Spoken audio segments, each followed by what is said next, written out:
Very warm welcome to you today from chilly Charleston, where we are headquartered. I guess chilly is a relative term. It's 46 degrees here.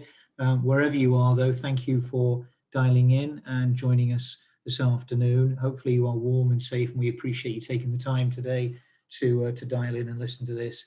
My name is Michael Karasinski. I'm responsible for vendor management at Conrex.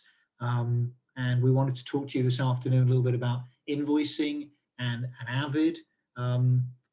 With me on the call today, we have a very special guest, Nicole Hansen. Nicole owns our accounts payable function at Conrex. So she and her team spend every day looking at the invoices that are submitted from our trade partners. So she sees the good, the bad, and the not so good. She gets to see everything, and I'm delighted that she's going to join us and walk through this with me a little bit as well. So Nicole, do you want to just say a quick hello and tell us where are you calling in from today so we can hear your voice? Sure, I'm honored that I'm a special guest. Hi everyone, I'm Nicole Hansen. Some of you have spoken with me quite a few times over email. I'm so happy you guys have joined today, though I'm hoping that this benefits everyone to get you paid a little bit faster. I'm calling from Pennsylvania, so I am colder than Michael right now. There's snow on the ground, and I'm sure some of you probably have snow too. But thanks again for joining. Yes, thank you. So between us, we wanted to talk about some do's and don'ts. Let me see if I can. How to submit an invoice, and also where you can go to help. And I'm hoping that this will be of some use in the medium term in terms of processing invoices and getting a more streamlined response to the status of invoices as we go along.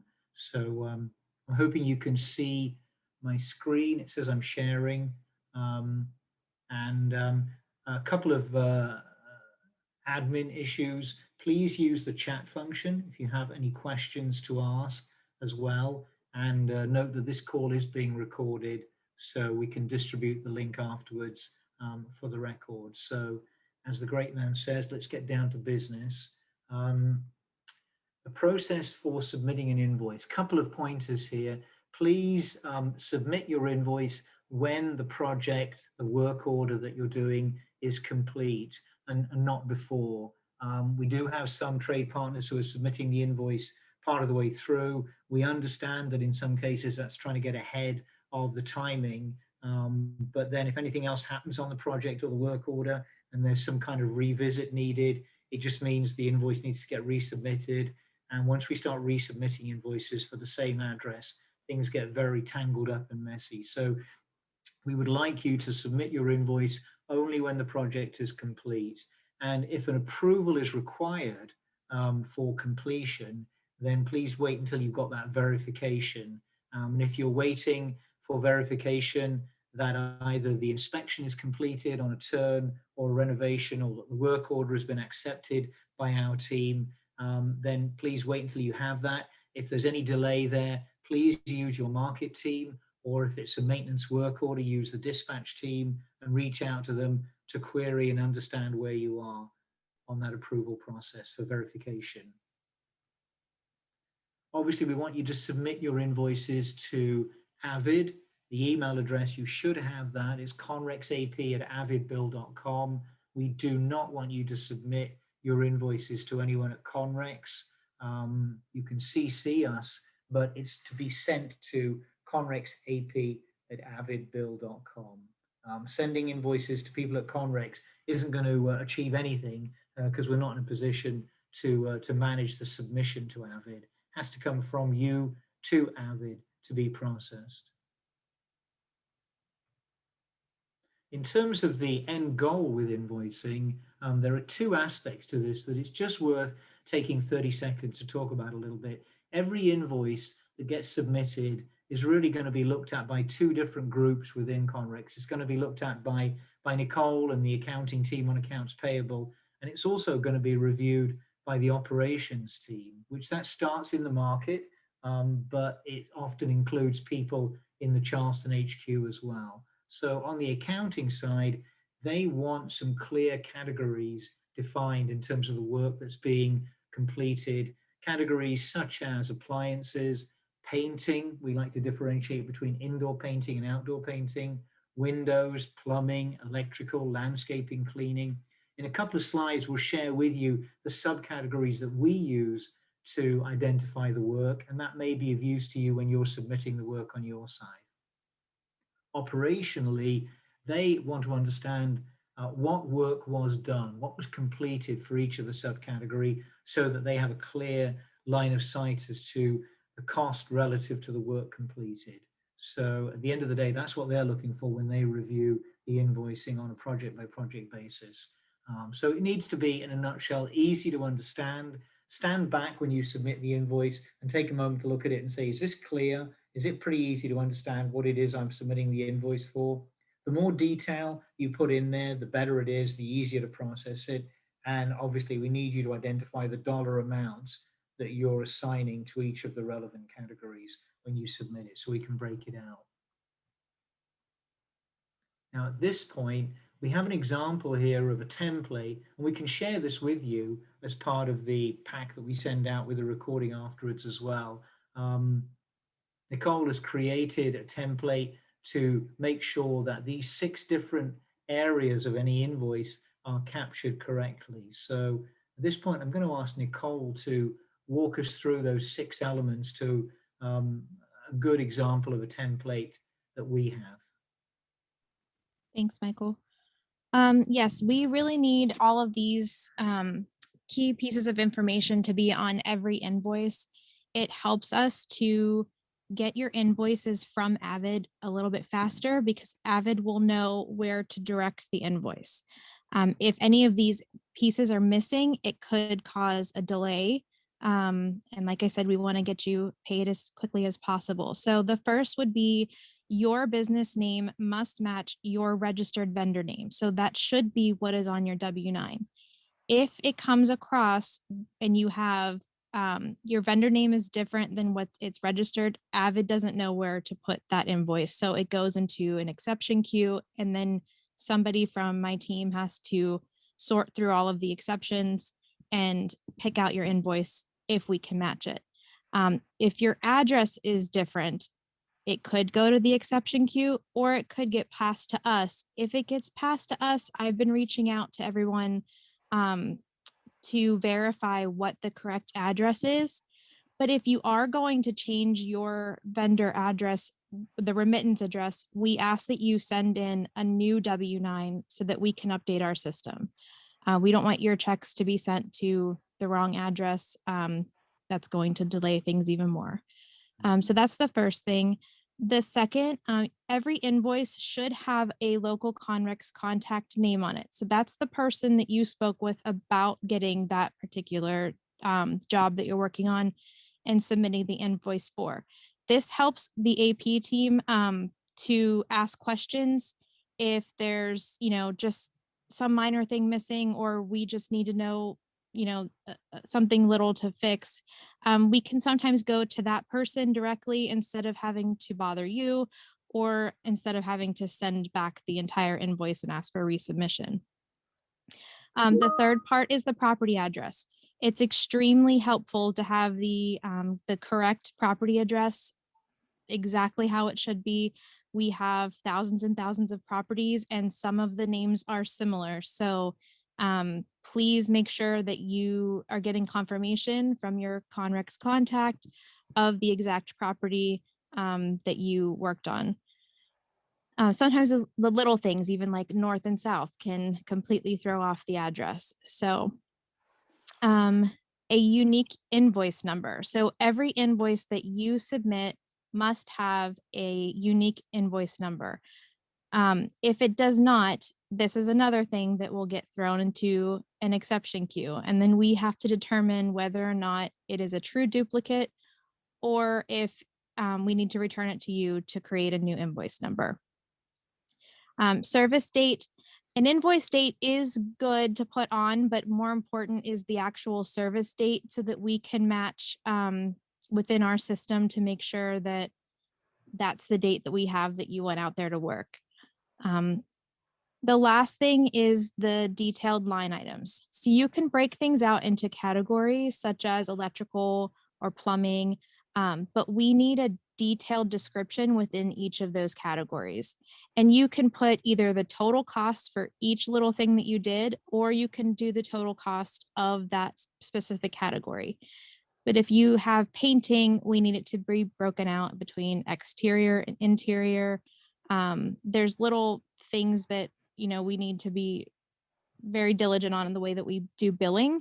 So that as much detail as you can put on the invoice helps us in so many ways.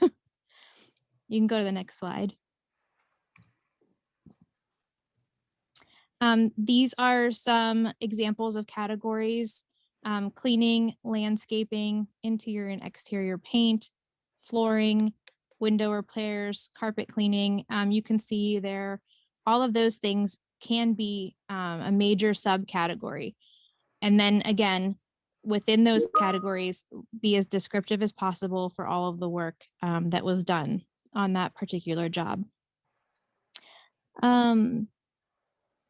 You can combine the cost of services that fit into one of the categories. So if you did interior paint for bedroom 1 and bedroom 2 and the bathroom, you can combine all of your interior paint into one subcategory and then give us one total. But then again, just list a little bit of detail in that description saying, you know, which rooms you painted. Examples of interior repairs are like if you fix an interior door, if you're adjusting cabinets, installing smoke detectors, replacing blinds. Those are like the little things that sometimes we get a description that just says punch items or punch list, and that doesn't really help us to know where those go. So if you can be a little bit more descriptive on those items, that would be great too. And again, examples of exterior repairs are power washing, any roof repairs, sidewalk repairs, wood rot, etc. Go to the next one. These are 2 ways that we have seen invoices come in that we particularly like. It's very detailed and clear. Just 2 examples. One has a subcategory with a detailed description, and another one lists every single item and every little repair that they did with the quantity that they used. We do not currently accept draw invoices. So again, with what Michael said, if you can please wait until the job is complete before you submit your invoices, that would be great. Because I will have to kick it back if it's not completed. Right. Next. Okay, so sometimes we're getting invoices from vendors where you might send the invoice to conrexap@avidbill.com, and then you're also attaching a picture separately. These 2 items can't be grouped together. Avid doesn't know what to do. Once the email gets sent to Avid, all of the PDFs are thrown into a bucket and nothing stays together as a group. So if a picture comes over, they throw it in that special exception queue for us to go through. And sometimes we can't match it to the invoice. Most of the time we can't. Plus so many are coming in that we just really don't have the capacity to match all of the images. So we ask that you add the image directly to the invoice. So if you have invoice on page 1, let your page 2, page 3 have the images embedded into that invoice. If you cannot do that, please just send a separate email and do not CC the Avid email address. Send a separate email to your local Conrex contact with those images if you cannot embed them into your invoice. And that invoice obviously needs to be a PDF. Yes. To make sure we say that. Yes, every invoice has to be a PDF. If it's an image, it won't get accepted. Or if it's an Excel file, it won't be accepted. So we've talked a lot about what we do want, and it's worth just spending a little bit of time on what we don't want. Nicole's touched on some of these things. So as she said, sending photos or pictures as separate file attachments. AVID don't know what to do with that, so please do not send those to AVID. As Nicole said, send them to us as verification of the work completed, but do not send them to AVID. They have to be part of the PDF itself if you are going to include them, but otherwise do not include them. We do not want you to send invoices stamped paid or $0 due after the invoice has been paid. It doesn't really add any value, and it's just more noise in the system, which is unfortunately something that isn't helping us to streamline and pay you in a timely way. As we said a couple of times, we do not want you to send invoices for any incomplete work. They just won't be processed. They won't be approved by the operations team, and Nicole's team won't then get to see them either. So only send an invoice when the work is complete and you've got verification that it's an acceptable completion from the Conrex team. We do not want you to send invoices for estimates. Certainly not to AVID. Send them to your local team, your project manager, your maintenance team, whoever is appropriate at Conrex, but there's no point in sending estimates to AVID. They are not going to do anything with them. And what I've noticed talking to some trade partners is that some of the systems that are being used by trade partners to send invoices and then to periodically send reminders have the AVID email address on an auto copy.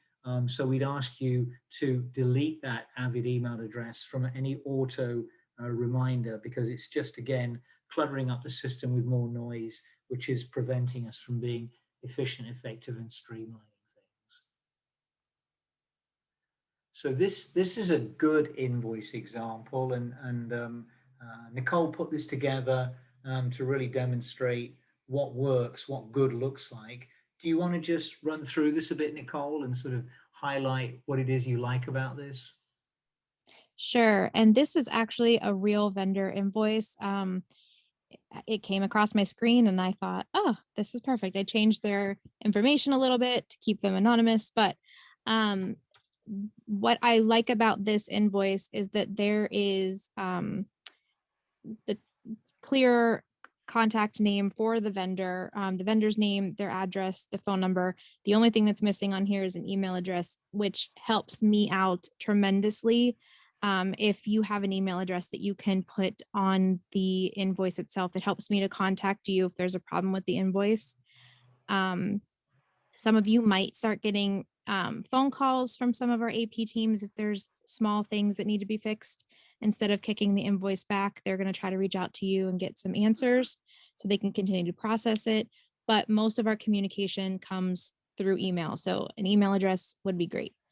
The 2-line accounts payable or just Conrex is fine with our corporate address, an invoice number. Everything has to say invoice. If it says work order, if it says statement, anything like that, AVID won't process it. It has to say invoice. The invoice date at the top, and then a Conrex contact. So your local person that works for Conrex that talked to you about the job, or it might be a dispatch person that you spoke with over the phone. If you can put their name in there, the date the work started and the date the work completed is typically the same day.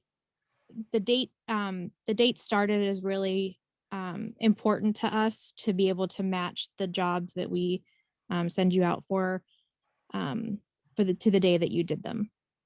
The address is the property address where the service took place. And then this particular vendor decided to list each thing that he did in the home and price out each separately instead of doing subcategories, which both ways works excellent. All the details there would be no reason why we would have to send this invoice back to the vendor. Yeah, so this goes back to more detail is better than less detail. If you get an email from us or a phone call saying there's too much detail, then that's probably a good sign, but I think that's unlikely in the current environment.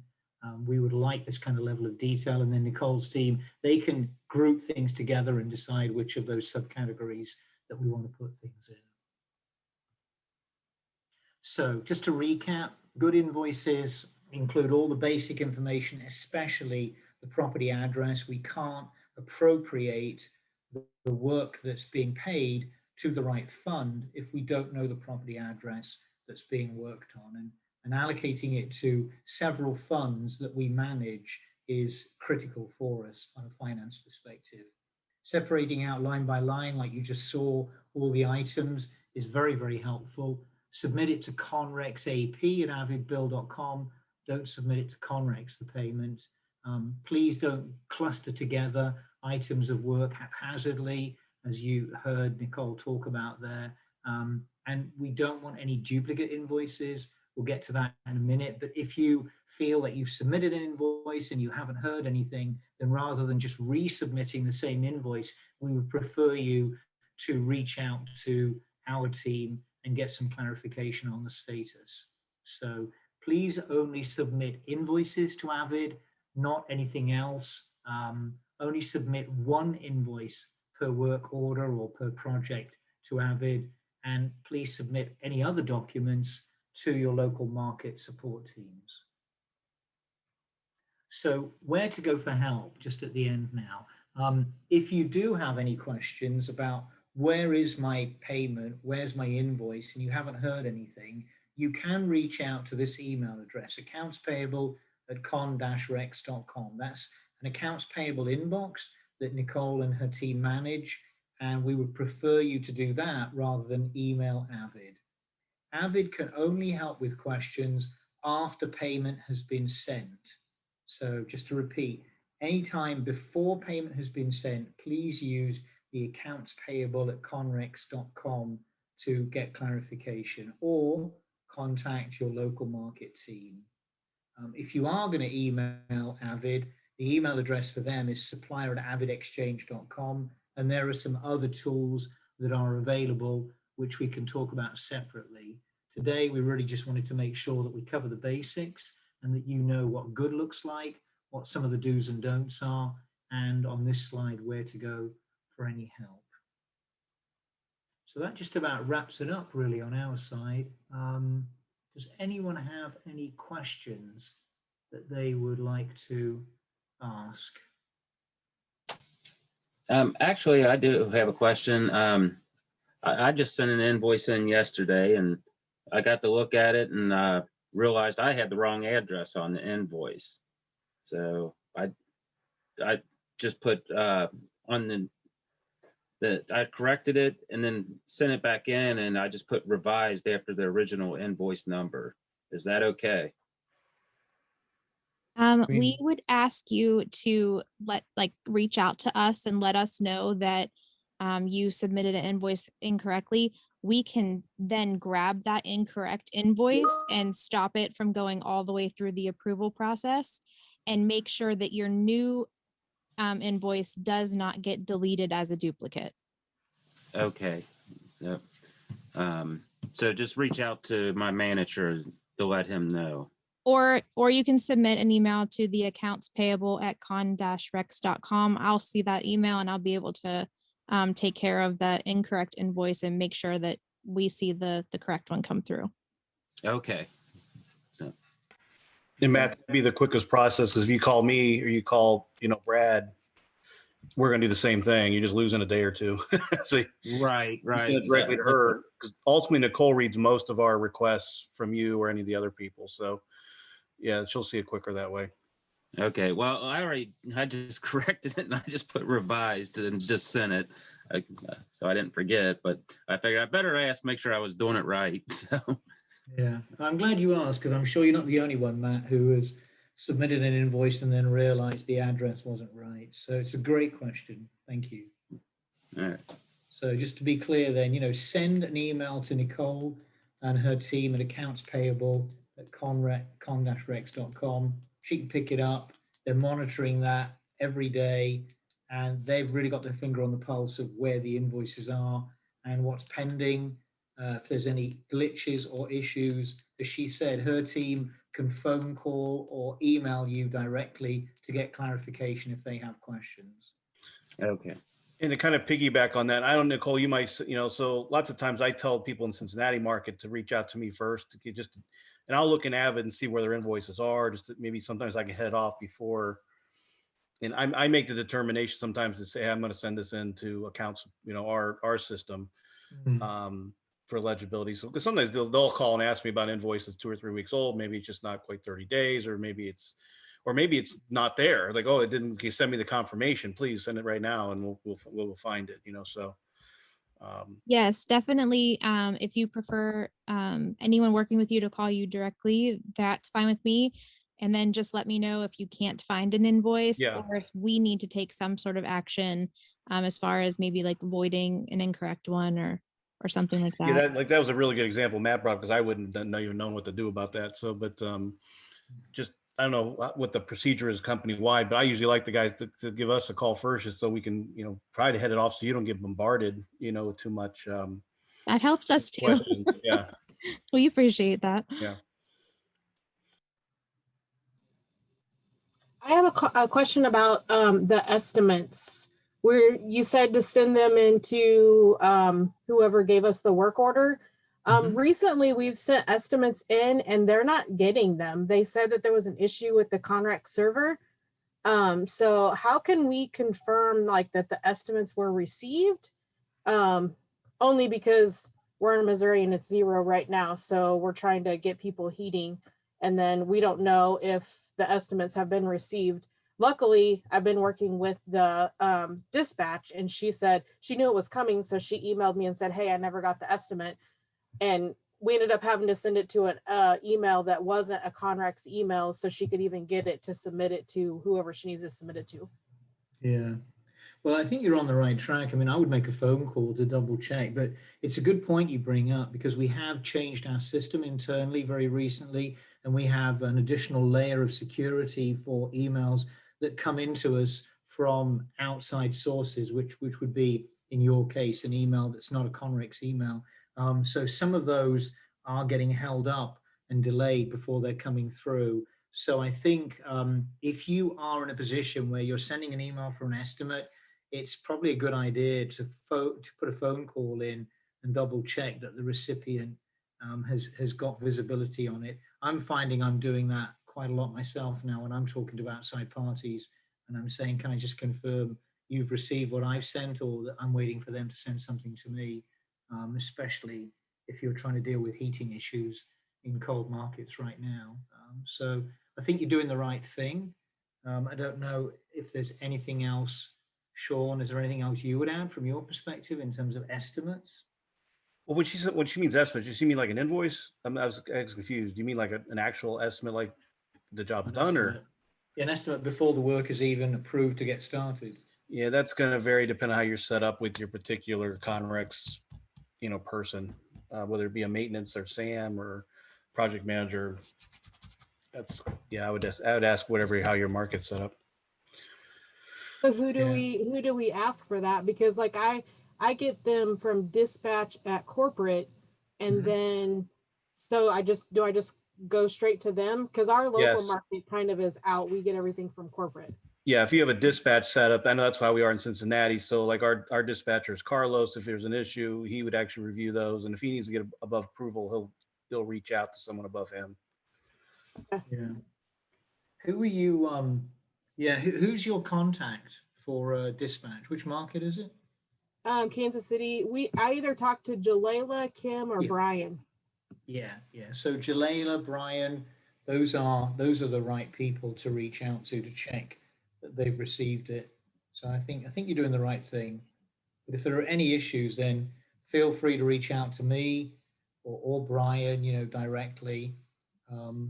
Because if you've submitted an estimate, we want to try and get eyes on it and get it approved, or come back to you if we want to talk about it. We do have a question in the chat. Okay. The question is, who should be listed as Conrex contact if work order received from the dispatcher? If you can get the dispatcher's name, you can absolutely put the dispatcher's name on that invoice, or you can just list that you spoke with dispatcher if you don't know who that person's name is. But I would definitely suggest asking their name when they're speaking to you about the job that needs to be completed.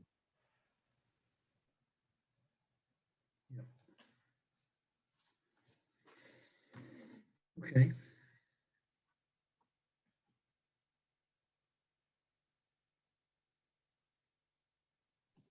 Okay. Is there anything else from anyone? All right. Any other thoughts, Nicole, that you wanted to say at the very end before we wrap up? No, just that I appreciate everybody coming on, and you can always reach out to accounts payable email address if you have questions. I'm happy to help. And if I'm not the right person to help, then I'll be happy to try to track down the correct person to get some answers for you. Okay. Yep. Just to reiterate what Nicole said, thank you for dialing in today. We'll send this out as a recording and some other material as well, including the slides in PowerPoint and the template. So you've got that as a record. And then, feel free to work with us directly if you have any issues. So thank you very much for joining today, and have a great weekend.